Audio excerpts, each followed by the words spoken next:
Hey everyone, I'm Bradley Schneller, owner of CrossFit Rue. I have with me Dr. Jessica Hernandez and Dr. Jonathan Berg of Therapedia NOLA. We're here to talk about running and improving your strength and endurance and performance while running.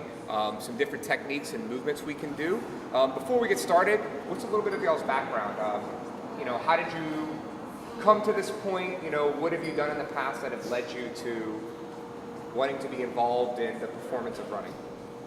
I've been a physical therapist for 15 years and a triathlete for 9 of those years. And the more that I treated runners and triathletes, I realized that when it came to strength training programs, they didn't exactly know what to do. So I thought, how can I help this population not only learn more about strength training and what's appropriate, but gear it more towards their sport so that they can improve not only their performance, but help prevent injury. So I've been a PT for 14 years now, strength and conditioning coach, and also I'm a level 2 CrossFit coach here at CrossFit Rue. I just think this is a unique program skilled specifically or set specifically up for a certain type of population to help them succeed while decreasing the risk of injury. So, Dr. Hernandez, what are some of the common injuries you see with triathletes and marathon runners?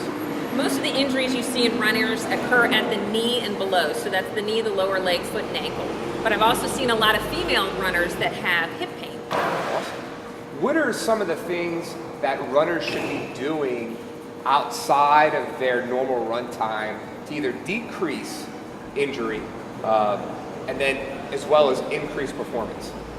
Studies absolutely show that strength training is the key to injury prevention and also to improve running performance.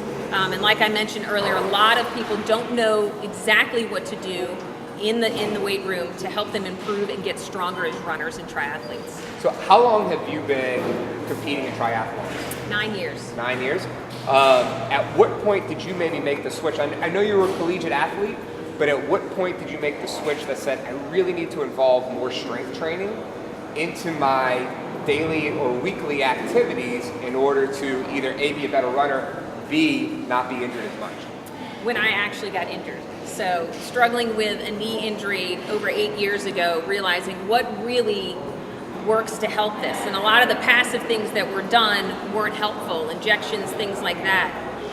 Focusing on my running form and technique, but also incorporating strength training and plyometric drills and power movements have been the most helpful to not only reduce my pain, but make me a better runner and a stronger triathlete. So, as a current triathlete and then someone who struggled with injury in the past, this program, strength training for triathletes, is a passion of yours. Absolutely, and I saw that as I learned more and more through my teammates, through my triathlon team, and speaking to runners, that this was something that's very much needed, this type of education. And I would rather have 2 physical therapists who are very knowledgeable about the body, Jonathan knowing a lot about CrossFit, for us to come in and provide that type of education to runners and bring that type of course and class to them.